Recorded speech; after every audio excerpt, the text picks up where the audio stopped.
Sanya. How are you? I'm blessed and highly favored. Ain't that what all people say? Amen. You're starting this conversation off the right way. Yes. Well, I want to begin, other than being blessed and highly favored, which we're always going to claim, asking you what confidence means to you. Confidence to me means you're able to navigate any and every room and you understand your value, even though the daggers may be thrown at you, that you can still hold your head up high and those daggers will just go right by you. So that's what confidence means to me. Yeah, and I think that that's so important because a lot of times life is not going to give us a shortage of those daggers, right? But the key, like you said, is being able to manage through that because we're always going to have things that are coming against us, trials and tribulations that we have to face. But mastering the key to confidence and really owning our own life is being able to perform and show up despite all of that. Yes, yes. And I know that you have had to do quite a bit of that. 2020 and COVID-19 have been a doozy for all of us, but you suffered a very personal loss and were still able to show up and present your authentic self and move forward in your career despite all that you've gone through. So I want to know your story behind that because I know that that must have been a very challenging time. Yes, it still is one of the most difficult parts of my life and this journey. A few months ago in February 4th, my mother transitioned to become my angel. She was initially impacted with COVID-19, but because of hospital negligence and abuse, I'm just going to throw out the word, she was murdered. So not only battling hospitals, but starting a legal conversation to just make sure that this doesn't happen to anyone else. This story just isn't about my mother, Deborah Hudson Payne. I will always speak her name. There are millions of Deborah Hudson Paynes out there. And I just want to make sure that when, especially Black elderly women go into hospitals, that they are protected. So this lawsuit is, like I said, it's not just for my mom. She was the catalyst, but it's to protect other Black elderly women because this can't happen. Yeah. And which is too, but not just that. I was preparing for a podcast yesterday, a live show, and we were counting down for, let's say we had about maybe 10 minutes before the show started, and I got a phone call that another friend passed away. So it's just been, trauma after trauma after trauma. But as people of color, especially Black women, we're built for this. Mm-hmm. We are built for this. I like to speak in positive words. I know that it can be difficult, but we were built for this. And I know my mother built me for this. She prepared me for all of this trauma.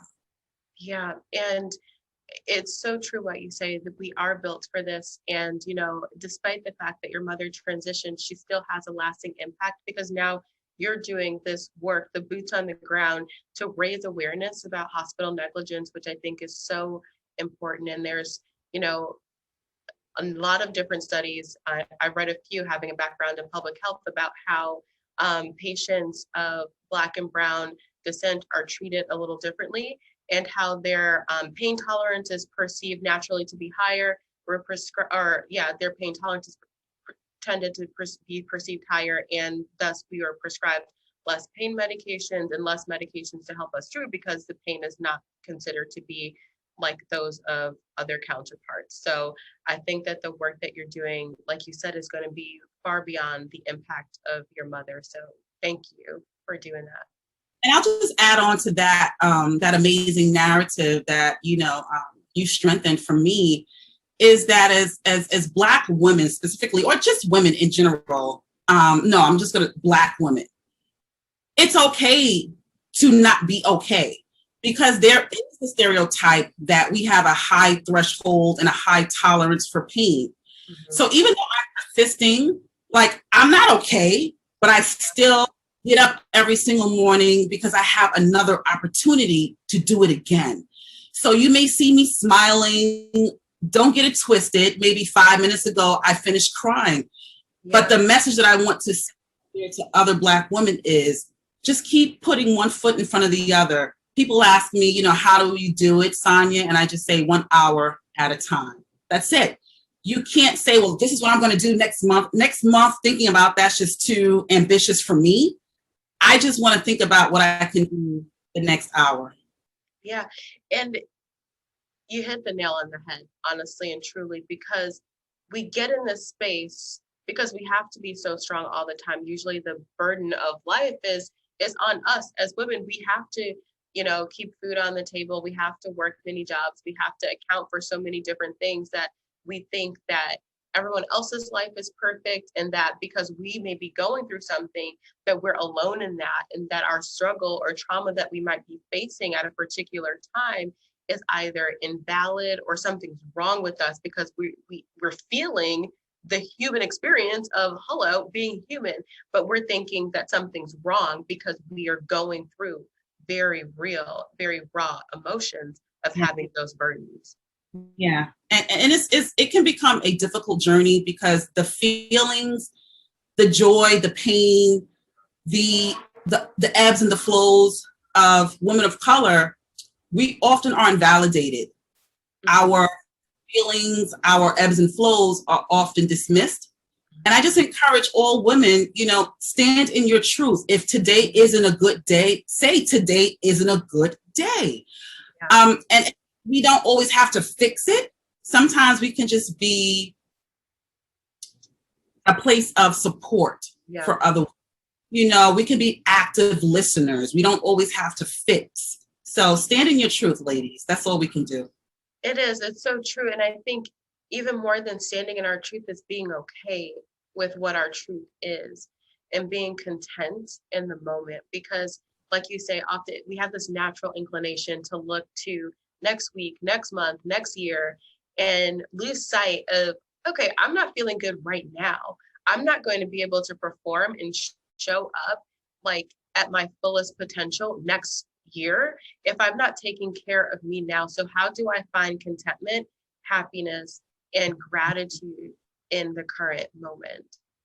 You know, for me, what I do every single day, it never fails. Every single day when I'm done working, and sometimes like last night I had to say, oh, you've been sitting at this computer, it's like 12 hours yesterday. Yeah. I said, yeah. So every single day I make sure that I stop and I go for a long walk. Some days I do like 9 miles.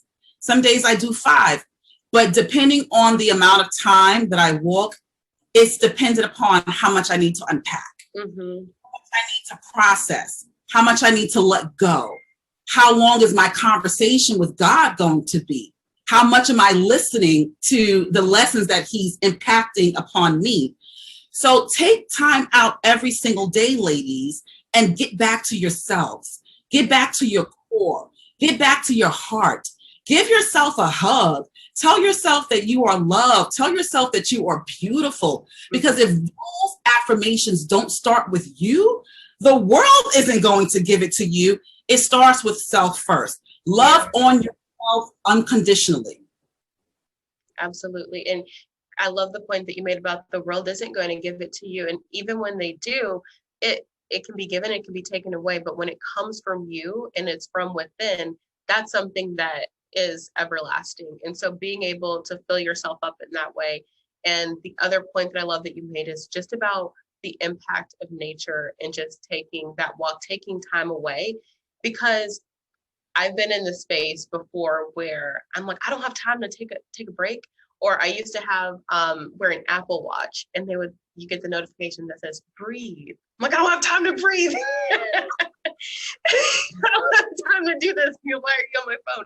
But it's like, if you don't have time to breathe and meditate for 60 seconds or go on a walk to clear your mind, what kind of life is that? If you can't make take a few minutes to fill your cup back up, to say, take a mental note of where am I right now in this moment? How can I better myself? How do I feel? I think a lot of times we're so worried about how other people feel or how other people feel about us, how other people see us, that we don't recognize how do I feel on the inside. And I think that that is the most important question that we can ask, because it's from there that we start unpacking the pain, we start unpacking the trauma, we start realizing our truths, and then we're able to show up authentically, happily, and content. So true. So true. We have enough to deal with on an individual basis. My motto for the past, I would say last couple of months, when people bring me baggage or drama, I just tell them, your trauma isn't my trauma to unpack. I got to leave that with you. Yeah. You know, because I'm trying to get on this plane, first class. We're not trying to sit back there and coach with the rest of the baggage. So I just need you to take that. Okay. Not today, Satan. And it's so true, because we try to oftentimes, oh, let me help you. The nature of women is to be the nurturer. And so we think, whether it's, the men are in our lives, kids in our lives, or just friends, how can I help you? How can I fix you? How can I repair what's going on? You're sad. I don't like to see you sad. What can I do? And a lot of times what we can do is what you said earlier: take a step back and just listen. Yeah. It is not our job to fix those problems. And when we take on that role, we're basically trying to take on the role of God, because we're saying, I have the answers to your problems. I can help fix you. And no, I can't. I can help guide you through this moment. Sure.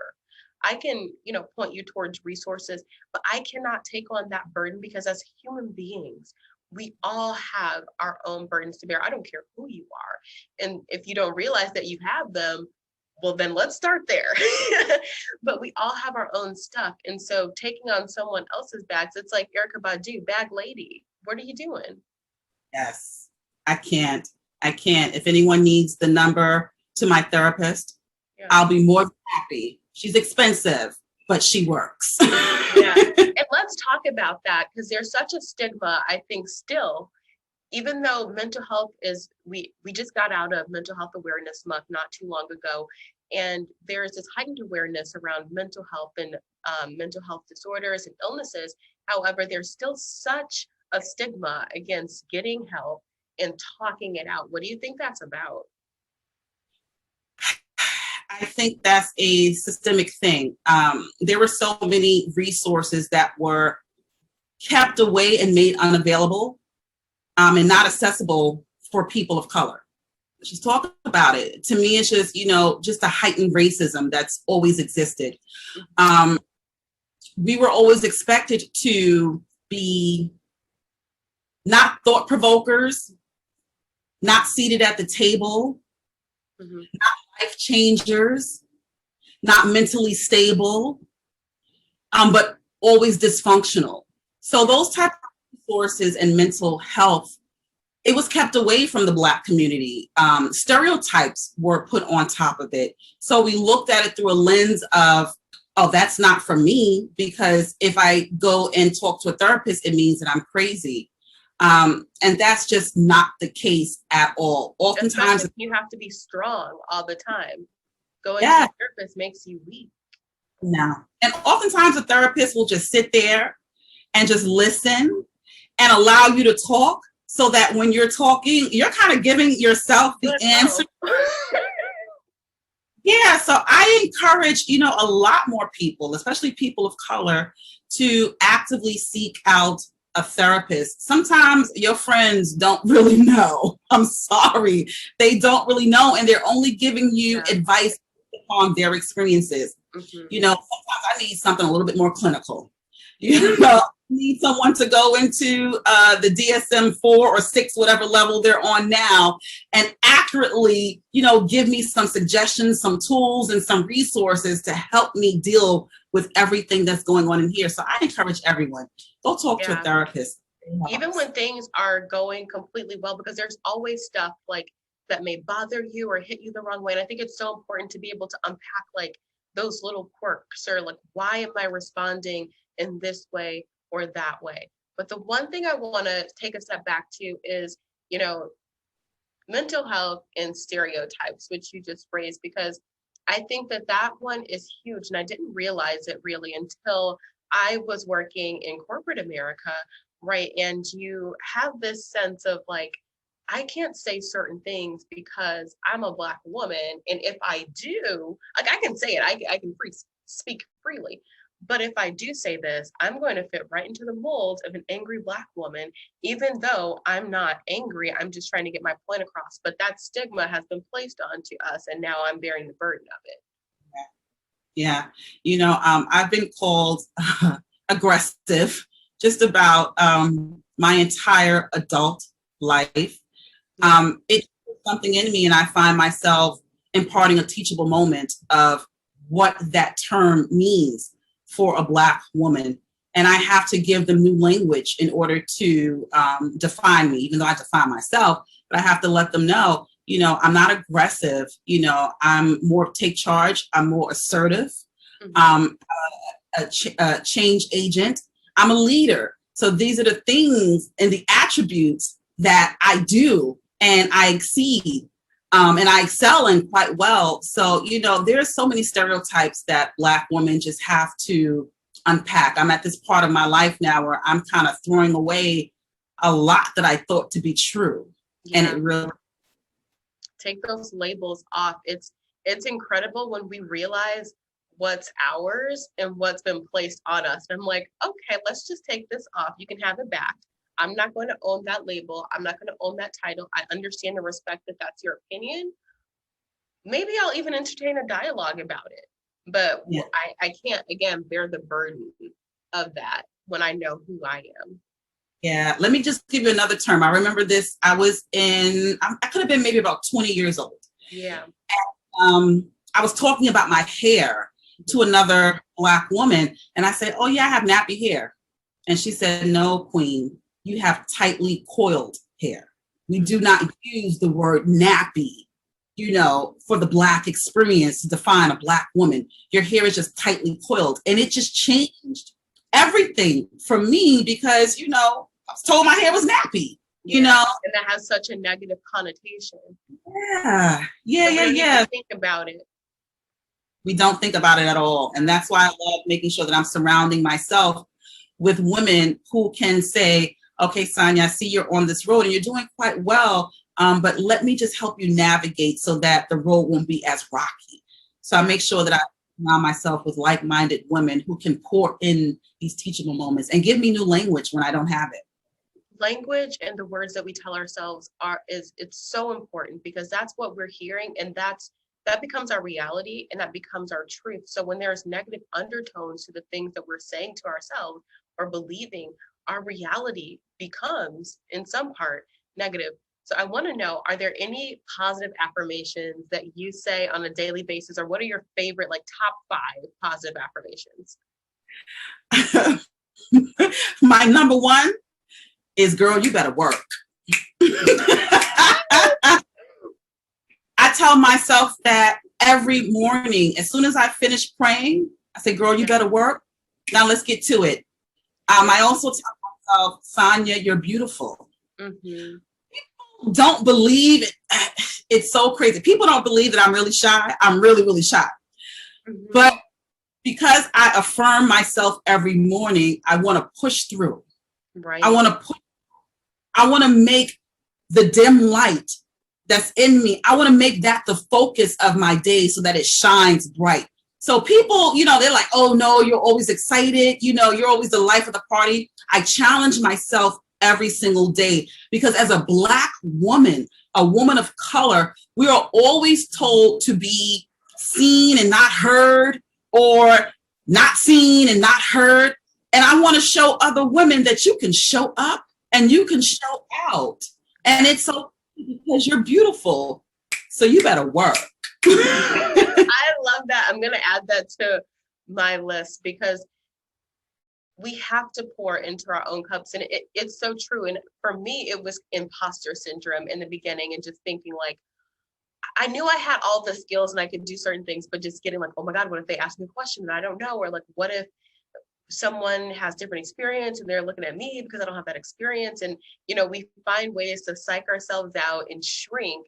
And so that's one of the reasons that I love positive affirmations, is because it just reaffirms what you're already doing, what you already know yourself to be. Because like when we go back to what we said, those negative affirmations, which are also affirmations, they begin to infect our mind and how we view ourselves. And it doesn't even have to be anything pervasive. It could just be, what we're watching. It could be a conversation that we heard in passing. And so we have these thoughts that tell us, who we're supposed to be or how we're supposed to act, rather than being like, no, this is my space. I'm showing up today and I'm fabulous. I'm enough. That's it. I'm enough. So tell me, how did you get to a place of feeling like you were enough? Because I know that doesn't happen overnight. Wow. So this is going to get personal. It's going to get personal. As a child, I grew up in the projects in Brooklyn, and concrete jungle. You often aren't told that you are enough. You often are encouraged to pursue higher education. You often aren't told that you are pretty, because you're more so defined by your physical look. So I was just left like, okay, what do I do? What do I do? Then I went to college, and I was really left reeling, because this is a whole new world for me, the world of academia. Even though I excelled very well from elementary, junior high school to high school, going to college was a whole different thing. And once again, I was judged by my shape, my body. Even now, I did a post the other day. I can post a beauty shot and I'll get so many likes. But when I post about the business, I get very, very few. So it came, my surroundings weren't giving me the love that I needed to blossom as a Black woman. And I was like, you know what? Why? Can I curse on here? Have at it. Why I won't though. I said, why the heck am I looking externally for the validation that I can just give myself? So I started to turn inward when I felt depleted, because when I looked at my counterparts and I was giving them praise, but it wasn't being reciprocated. Right. Yeah. This is the definition of insanity, doing the same thing over and over again and expecting different results. I can't keep looking outwards for the validation. I got to start with self. So that's where it came from. When I noticed that the world wasn't giving me what I needed, I woke up and said, well, I'm going to give it to myself. So that's where it came from. I love that, because we have to give it to ourselves. And I think oftentimes when you come from a rough background, when you come from a place where you're not affirmed, where your dreams are laughed at, where you're told like, haha, you're different, and laughed at for one reason or another, you start to, again, shrink, play small, think that you're not beautiful, and buy into all of these lies when the truth is within you. And, the saying, hurt people hurt people, is so true. We're looking for affirmations from these people who are hurt and broken. They can't give you what they don't have themselves. And I think that when we stop looking for that validation from people who are broken, we're able to fix our broken selves and elevate ourselves to a level where we're around like-minded people who are interested in, I'm gonna fill my cup up, I'm gonna holler over at my girl over here. We're all gonna be like high vibe society together, because that's really what it's all about. But you can't do that at the level of, the people who are around us are really a reflection of how we feel about ourselves. And I had to check myself on that, because I'm like, why are people like everyone's rude and I'm like, well, why am I surrounding myself with these people? Maybe I need to go and take a step back, love Jocelyn a little bit more, and get these people out of my life. I don't need it. No. And when you do that, that's the real shift, because now I'm filling myself up and I have a group, like you said, a group of people who are also pouring into my cup. Yeah, they always say you are the sum total of your 5 closest friends. Once I heard that, I looked around at all the people that I had in my inner social circle. Girl, I cut them off real quick. And what a swiftness. wasn't easy. It really was. Yeah. It was undoing a habit. They had become like family. They just weren't giving me what I needed. But to even talk about that a little bit more, just as a Black woman in media, going in front of networks that don't look like me, that don't create shows for people who look like me, trying to, I wouldn't say convince them, but having a conversation with them about why my brand should align with theirs. Yeah. Initially, oh my gosh, I was getting told, no. They were trying to change my look into something else. They wanted me to talk a little bit differently. And once again, I had to understand my value and my worth. And I said, but if you invited me into this room, evidently you must have seen something. Right. So I know for a fact I'm going to be in this room again, even though you just know. But guess what? You invited me here. So, You saw what it is. Yeah. You saw what it is. So I can be told no, 50 million times. All I need is one strong yes. That's it. And that's the truth. That's the realness, because oftentimes those no's feel so discouraging. Those no's feel like, okay, maybe I'm not meant to do this. Maybe this isn't for me. Maybe I need to pursue something else because there's no doors opening for me right now. And usually we quit just shy of getting our first yes. Usually we quit just shy of that grand opportunity. Like when you plant a seed under the soil, it's not growing for a minute. Like I planted flowers once. It took a couple months for them to grow, but eventually they sprouted. And you don't see the progress that's happening underground. So I would say stop picking up your seed before it's time. Like hang in with those no's, rock with those no's, because then that there's something bigger, something better, something that is more aligned coming your way. I like that one. Don't pick your seed before, it has time to bloom and blossom. I like that. I'm going to use that one too. Yes. Well, I know that you are all over the place. Your shows have been super successful and you have amazing guests. So where do people watch you and see you do your thing? You can catch Sanya On-Air. So Sanya On-Air is a syndicated radio show and a podcast that unpacks celebrity pivotal moments and their milestones. You can catch Sanya On-Air streaming across just about every major platform. You go to it, just say Sanya On-Air, and you can pull up some of the most amazing celebrity interviews. We don't typically talk about gossip. Mm-hmm. I just want to know about how they got to where they are, and imparting some life lessons for my viewers and my listeners. We do sometimes discuss hot topics, but my entire platform is, like I said, I just want people to unpack their pivotal moments and their milestones. You can also follow me on Instagram. It's Sanya_On-Air. I'm on Facebook, Sanya On-Air. But if you really, really want to get a real feel for just Sanya, the person, Sanya, the woman, the beautiful woman, let's go on some affirmations. You can follow me on Facebook under the name Sanya Hudson Payne. Amazing. So follow her, Sanya On-Air, for motivation, fun stories, and all of the above. Thank you so much for being our guest on Confidence Conversations.